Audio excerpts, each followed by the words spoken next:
Praise the Lord. मैं आज आप लोगों को फिर से एक नई कहानी के द्वारा उत्साहित करना चाहूंगी जो एक जोकर की है।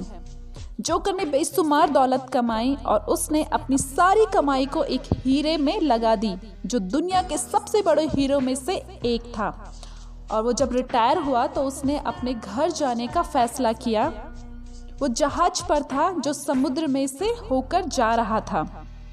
एक बच्चा अपनी बॉल से खेल रहा था और वो उसको हवा में उछालकर खेल रहा था। तो जोकर वहाँ पर आया और उसने कहा कि मैं ऐसा करना चाहता हूँ। और फिर वो जोकर उस बॉल को हवा में उछालकर खेलने लगा और लोग वहाँ पर इकट्ठा हो गए क्योंकि वो उसमें माहिर था। फिर उसने कहा मैं आप लोगों को कुछ बताना चाहता हूँ, कुछ दिखाना चाहता हूँ। और वो हीरे को लेके आया और लोगों ने देखा और वो फिर उस हीरे को ऊपर उछालकर पकड़ने लगा। और फिर उसने कहा मैं इस हीरे को और ऊपर उछाल सकता हूँ, मगर लोगों ने उसे मना किया कि ऐसा ना करो, ये तुम्हारी जीवन भर की कमाई है। मगर उसने उस हीरे को और ऊपर उछाला और उसने उसको फिर पकड़ लिया। फिर उसने कहा मैं इस हीरे को और ऊपर उछाल सकता हूँ, और फिर उसने उस हीरे को और ऊपर उछाला और फिर पकड़ लिया। फिर उसने कहा कि मैं इस हीरे को और भी ऊपर उछाल सकता हूँ, पर लोगों ने उसे मना किया कि ऐसा ना करो क्योंकि ये तुम्हारी जीवन भर की कमाई है।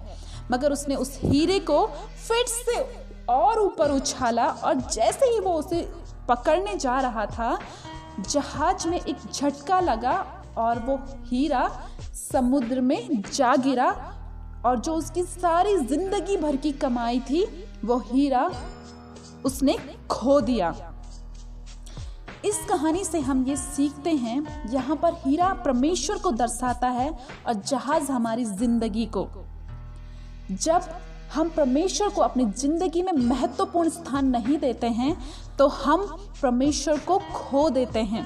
जिस तरीके से उसने उस हीरे में अपनी पूरी लाइफ लगा दी, पूरी जिंदगी लगा दी, और उस जहाज में एक झटका आया और उसने उस हीरे को खो दिया क्योंकि उसने उसे महत्वपूर्ण नहीं समझा, उसने उसे अपने से दूर कर दिया।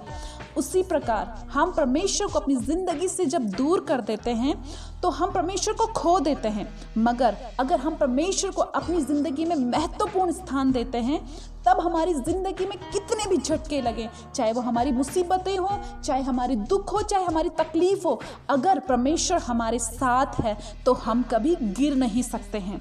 इसलिए हमें परमेश्वर के साथ हमेशा ऐसा रिश्ता बनाना चाहिए कि हम परमेश्वर के हमेशा नज़दीक हो, परमेश्वर हमारे साथ हो, ताकि हम अपनी ज़िंदगी में कभी गिरे ना और कभी उदास ना होएं। सच में इस कहानी के द्वारा अगर आप उत्साहित हुए तो मैं आज के दिन के लिए परमेश्वर का धन्यवाद करती हूँ। Thank you Jesus, thank you father.